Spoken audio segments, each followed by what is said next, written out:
Hello friends, ഒത്തിരി ഒത്തിരി സ്വപ്നങ്ങൾ സീരിയലിൻ്റെ ഇന്നത്തെ എപ്പിസോഡ് റിവ്യൂയിലേക്ക് എല്ലാ കൂട്ടുകാർക്കും സ്വാഗതം.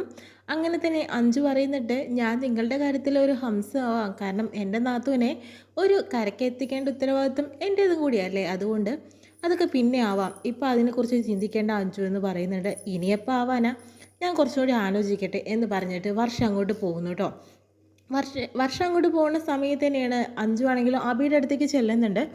അങ്ങനെ തൻ്റെ ഫ്രണ്ടായിട്ടുള്ള നാരായണൻകുട്ടീനെ വിളിക്കുന്നുണ്ട് കേട്ടോ. അങ്ങനെ കേസിൻ്റെ കാര്യം എന്തായി, അതിൻ്റെ ഡീറ്റെയിൽസൊക്കെ തന്നോട് എനിക്ക് എത്തിക്കാൻ പറഞ്ഞിട്ട് താൻ എന്തായി കാണിക്കുന്നത്, ആ വക്കീലിൻ്റെ ഗുമസ്തനായിട്ട് എന്ന് തനിക്ക് ജീവിച്ചാൽ മതിയോ എന്നൊക്കെ പറയുന്നുണ്ട് കേട്ടോ. അതിനുശേഷം തന്നെ അഞ്ചു അങ്ങോട്ട് വരുന്നുണ്ട്. എന്താടോ നാരായണൻകുട്ടിയോട് ഇത്ര ദേഷ്യം എന്ന് പറയുമ്പോൾ, അവൻ കൃത്യ സമയത്ത് ഒരു കാര്യങ്ങളും ചെയ്യില്ലെന്നേ, അതുകൊണ്ട് തന്നെയാണെന്നും പറയുന്നു. നാരായണൻകുട്ടിക്ക് ഒരുപാട് പൈസ കൊടുക്കാനുണ്ട് താൻ, അത് മറന്നോ? അത് മറന്നിട്ടൊന്നുമല്ല, എന്നാലും ആ സമയത്ത് അവിടേക്ക് അഞ്ച് കുറച്ച് കാര്യങ്ങൾ പറയുന്നുണ്ട്. വർഷ പിന്നെയും ആലോചിക്കട്ടെ എന്ന് പറഞ്ഞുകൊണ്ടിരിക്കുകയാണ്. വിവേകിൻ്റെ കാര്യം, അത് അവൾ ശ്രീനാഥിൻ്റെ കാര്യം ആലോചിച്ചിട്ടാണ്, പിന്നെ ശിവയുടെ കാര്യങ്ങളും, അല്ലാതെ വേറെ ഒന്നുമല്ല. ഇങ്ങനെ പറയുന്ന സമയത്ത് മല്ലികാക്കയാണ്, നിങ്ങൾ എന്തോ ഒരു കാതലിനെ കുറിച്ച് കുറച്ച് കാര്യങ്ങളൊക്കെ സംസാരിക്കുന്നത്, ആർക്കാണ് കാതൽ എന്നൊക്കെ ചോദിച്ചു വരുന്നുണ്ട്. അത് പിന്നെ ഒന്നുമില്ല മല്ലികാക്ക, ഞാൻ കേട്ടു എന്തോ ഒരു പ്രശ്നമുണ്ടെന്ന് പറയുന്നു. അഭിയാണെങ്കിലോ അതൊന്നുകൂടി വളച്ചൊടിക്കാനായിട്ട് ശ്രമിക്കുന്നുണ്ട്. മല്ലികാക്കയുടെ തലയിലേക്ക് ഇടാം, കുറച്ച് സമയം അതിലൂടെ പൊയ്ക്കോളും മല്ലികാക്ക എന്ന് പറയുന്നുണ്ട്. അതിനുശേഷം തന്നെ ഇനി എന്താ ചെയ്യേണ്ടത്, മല്ലികാക്കനെ ഒരാൾക്ക് ഭയങ്കര ഇഷ്ടമാണെന്ന് പറയുന്നു. ആരാണത് എന്നൊക്കെ പറഞ്ഞിട്ട് ദേഷ്യപ്പെടുന്നു കേട്ടോ. ഞാനാണെങ്കിലോ എൻ്റെ മയിലണ്ണൻ്റെ പൊണ്ണാണെന്ന രീതിയിലൊക്കെ പറയുന്നുണ്ട് കേട്ടോ. അപ്പോഴത്തേനും ദേഷ്യപ്പെട്ട് പോകുന്നുണ്ട്. അല്ല, അയാൾക്ക് അക്കയെ ഇഷ്ടമാണ്, ഒന്നെങ്കിൽ ഇഷ്ടമാണെങ്കിൽ യെസ് ഓർ നോ എന്തെങ്കിലും ഉത്തരം പറഞ്ഞാൽ പോരാക്ക, ഇങ്ങനെ ദേഷ്യപ്പെടേണ്ട കാര്യം എന്താണെന്ന് ചോദിക്കുന്നുണ്ട് കേട്ടോ. അതിനുശേഷം തന്നെ എന്നാൽ പിന്നെ ഞാൻ പോവുകയാണെന്ന് പറഞ്ഞിട്ട് പോകുന്നു. പിന്നെ ഇങ്ങോട്ട് തിരിഞ്ഞിട്ട് വീണ്ടും പറയുന്നുണ്ട്, ആൾ കാണാൻ എങ്ങനെയാണ്, ഫോട്ടോ ഇരിക്കുന്നുണ്ടോ കയ്യിലെന്നൊക്കെ ചോദിക്കുന്നുണ്ട് കേട്ടോ. ഫോട്ടോ വേണമെങ്കിൽ നമുക്ക് സംഘടിപ്പിക്കാമെന്ന് അഭിയും പറയുന്നുണ്ട്. അങ്ങനെ തന്നെ ഒരാൾ പ്രണയിക്കുന്നുണ്ടെന്ന് അറിഞ്ഞതോടുകൂടി തന്നെ സന്തോഷത്തോടുകൂടി തിരിച്ചു പോവാണ്, ഞാൻ വീട്ടിലേക്ക് പോവുകയാണെന്ന് പറഞ്ഞു പോകുന്നു. ആ സമയത്ത് ഇങ്ങനെ പോയാൽ മയിലണ്ണനെ ഈ നിമിഷം തന്നെ നമ്മുടെ മല്ലികാക്ക മറന്നു കളയും എന്നൊക്കെ പറയുന്നു കേട്ടോ. അങ്ങനെ വീട്ടിലേക്ക് തൻ്റെ ഒരു റൊമാൻസ് ആയിട്ടുള്ള ഒരു പാട്ടൊക്കെ പാടിയിട്ട് അങ്ങനെ പോണ സമയത്താണ് അവിടേക്ക് ഹരിത വരുന്നത് കേട്ടോ. ഹരിതയാണെങ്കിലോ നേരത്തെ തന്നെ ഹരിതയെ അവിടെ വിട്ടതുകൊണ്ട് കൂടി തന്നെ ഹരിത കുറച്ച് ക്യാഷൊക്കെ മല്ലികയ്ക്ക് കൊടുത്തിട്ടുണ്ട്. അതിനുശേഷം തന്നെ മല്ലിക എപ്പോൾ വേണമെങ്കിലും പോലീസ് എന്നെ അറസ്റ്റ് ചെയ്യും, അതിന് മുന്നേ തന്നെ അവിടെ എന്തൊക്കെയാണ് നടക്കുന്നത് എന്ന കാര്യങ്ങളൊക്കെ എന്നെ ഇൻഫോം ചെയ്യണം എന്നൊക്കെ പറയുന്നുണ്ട്. ഇതൊക്കെ തപ്പാണ് മേഡം എന്നൊക്കെ പറയുമ്പോൾ, ഒന്നുമല്ല, തൻ്റെ മകളെ ഡോക്ടറാക്കട്ടെ, മല്ലികയ്ക്ക് ഒരു വീട് വെക്കണ്ടേ, ഞാൻ നിന്നെ സഹായിക്കും, കുറച്ച് ക്യാഷ് അപ്പോൾ കൊടുക്കുന്നുണ്ട്, അവിടെ എന്തൊക്കെ നടക്കുന്നുണ്ട്, ആ പെൺപിള്ളേർ എന്തൊക്കെ സംസാരിക്കുന്നുണ്ടോ അതെല്ലാം തന്നെ ആ സമയം നോക്കി എന്നെ വിളിച്ചറിയിക്കണം പറയുന്നുണ്ട് കേട്ടോ. അതിനുശേഷം തന്നെ ഹരിത പോകുന്നുണ്ട്. മല്ലികയ്ക്കാണെങ്കിലും എല്ലാവരും പറയുന്നത് കേൾക്കാൻ വേണ്ടിയിട്ട് എല്ലാവരുടെയും പിന്നാലെ പോകുന്നുണ്ട്. അങ്ങനെ നമ്മുടെ അഞ്ചും വർഷയും കൂടി ഡ്യൂട്ടിക്ക് പോകാൻ ഇറങ്ങുന്നു. വർഷം അപ്പോൾ ജോലിക്ക് പോകാൻ നിൽക്കുമായിരുന്നു.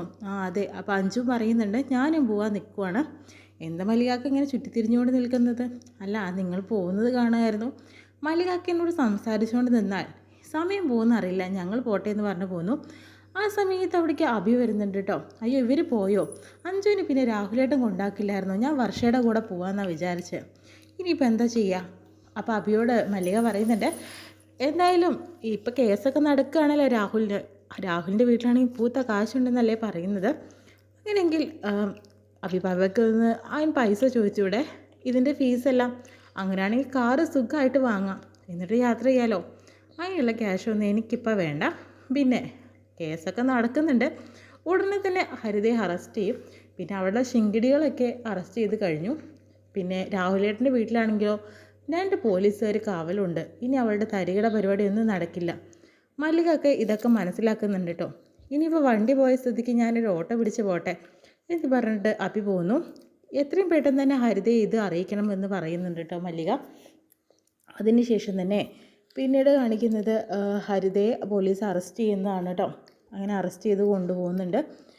അതിന് പിന്നീട് കാണിക്കുന്നത് നമ്മുടെ ശിവയെ അത് വിളിച്ച് എല്ലാവരും അറിയിക്കുന്നുണ്ട് കേട്ടോ.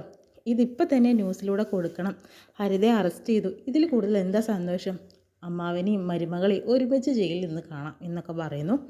അതിനുശേഷം തന്നെ അതൊക്കെ അവിടെ നിൽക്കട്ടെ, അതൊക്കെ തൻ്റെ സുഹൃത്തുക്കൾ ചെയ്തോളും. അതിനുശേഷം തന്നെ വിവേകിൻ്റെയും വർഷയുടെ കാര്യത്തിലൊരു തീരുമാനം ഉണ്ടാക്കണമെന്ന് പറയുന്നു.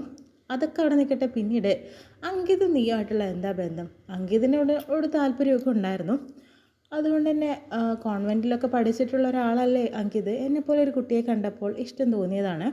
ഞാൻ പറഞ്ഞ് മനസ്സിലാക്കിയിട്ടുണ്ട്. ഇപ്പോൾ ഫ്രണ്ട്ഷിപ്പിൻ്റെ അപ്പുറത്ത് ഞങ്ങളൊന്നുമില്ല എന്നൊക്കെ പറയുന്നു. അഭിയാണെങ്കിൽ ഞങ്ങൾ വിശ്വസിച്ചിരിക്കുന്നു. പിന്നെ വർഷയുടെ കാര്യം അങ്കിത് എന്നോട് ഓർമ്മിച്ചു. അതൊരു വൺ വേ ആണ്. അപ്പോഴത്തേനും വർഷയ്ക്ക് തിരിച്ച് പറയാനൊന്നും അറിഞ്ഞിട്ടില്ല. പിന്നെ നമ്മൾ അവളെ ഒന്നാമത് നല്ല രീതിക്ക് തന്നെ അവളുടെ കാര്യങ്ങളൊക്കെ നമ്മൾ മനസ്സിലാക്കിയിട്ടുള്ള ആൾക്കാരാണ്. അങ്ങനെ ഒരു ചതിയിലേക്ക് ഇനി അവളെ വീഴ്ത്താൻ നമ്മൾ സഹായിക്കരുത്. നല്ല രീതിക്കൊക്കെ വിവേകിന് അവളെ അത്ര ഇഷ്ടമാണെങ്കിൽ മാത്രം അതിന് പ്രോത്സാഹിപ്പിച്ചാൽ മതി എന്ന് പറയുന്നു. എന്നാൽ പിന്നെ നമുക്ക് നോക്കിയാലോ, വിവേകിനോട് തുറന്ന് സംസാരിക്കാം. അപ്പം നമുക്കറിയാലോ, ഒന്നാമത് നിൻ്റെ കാരണം കൂടി അവൾക്കുണ്ട്. ശിവ എന്ത് വിചാരിക്കും, രണ്ട് വീട്ടുകാരും തമ്മിൽ നിങ്ങളുടെ വിവാഹം ഉറപ്പിച്ചില്ലേ എന്നൊക്കെയാണ് അവൾ റീസൺ പറയുന്നത്. എന്തായാലും നമുക്ക് നോക്കാമെന്ന് പറയുന്നു. അതിനുശേഷം വിവേകിനോട് ചെന്നിട്ട് കാര്യങ്ങൾ സംസാരിക്കുന്നു. നിങ്ങൾ ഈ പറയുന്നതൊക്കെ എനിക്ക് മനസ്സിലാവുന്നുണ്ട്. വർഷയെ എനിക്ക് ഒത്തിരി ഇഷ്ടമാണ്. ഇപ്പോൾ ചങ്കെടുത്ത് കാണിക്കാൻ പറ്റില്ലല്ലോ. അങ്ങനെയാണെങ്കിൽ ഇത്രയും സ്നേഹം എൻ്റെ ഉള്ളിനകത്തുണ്ട്. പിന്നെ ഒരു തുള്ളി കണ്ണീര് ഒറ്റിക്കാതെ ഞാൻ ഇതിൽ മുന്നോട്ട് കൊണ്ടുപോകുന്നൊന്നും പറയാൻ പറ്റില്ല. കാരണം ജീവിതമാകുമ്പോൾ പല പ്രശ്നങ്ങളുണ്ടാവും. അപ്പോൾ അതൊക്കെ നമ്മൾ തരണം ചെയ്തിട്ട് വേണം മുന്നോട്ട് പോകാനായിട്ടെന്ന് പറയുന്നുണ്ട്. എന്തായാലും എനിക്ക് അവളെ ഒത്തിരി ഇഷ്ടമാണ്. ഒരുപാട് പ്രശ്നങ്ങളിലൂടെ കടന്നു വന്നവളാണ്. ഞാൻ അവളെ ഒരിക്കലും ഉപേക്ഷിക്കില്ല എന്നൊക്കെ വിവേകം പറയുന്നുണ്ട് കേട്ടോ. അപ്പോഴത്തേനും എല്ലാവർക്കും സന്തോഷമാവുന്നുണ്ട്. ശിവയ്ക്ക് എനിക്ക് വിവേകിനെ ഇഷ്ടപ്പെട്ടു. എനിക്ക് വിവേകിൻ്റെ സത്യാവസ്ഥ എനിക്ക് മനസ്സിലായി. 10ൽ 9 പോയിൻ്റ് ഞാൻ വിവേകിന് തരും. 5 ആണെങ്കിൽ നേരത്തെ എനിക്ക് വിവേകിനെ അറിയാമായിരുന്നു. 10ൽ 10 തരും. അങ്ങനെയാണെങ്കിൽ അഭി എന്താ അഭിപ്രായം എന്നെക്കുറിച്ചെന്ന് ചോദിക്കുന്നുണ്ട്. എനിക്ക് പ്രത്യേകിച്ച് അഭിപ്രായമൊന്നുമില്ല. ഞാൻ മാർക്കൊക്കെ ഒന്ന് തരിക, ആ കൈ പിടിച്ച് ഈ കയ്യിൽ അങ്ങ് വെച്ച് തരുമെന്ന് പറയുന്നു. എല്ലാവർക്കും സന്തോഷമാവുന്നുണ്ട്. അങ്ങനെ വർഷ ഡ്യൂട്ടി കഴിഞ്ഞ് വരുന്നുണ്ട് കേട്ടോ.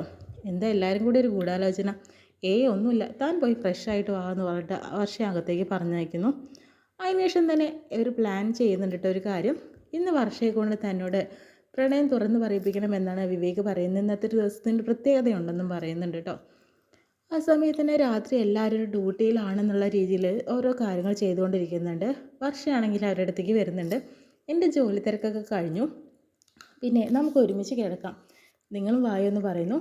അപ്പോൾ അഭി പറയുന്നുണ്ട്, തൻ്റെ പോലെ ഡെലിവറി കൊടുക്കുന്ന പണിയല്ല എനിക്ക് ഒരു പോയിൻ്റ് തെറ്റിക്കഴിഞ്ഞാൽ കക്ഷിക്ക് വധശിക്ഷ വരെ ലഭിക്കും. അതുകൊണ്ട് കുറച്ച് പണി എനിക്കുണ്ടെന്ന് പറയുന്നുണ്ട് കേട്ടോ.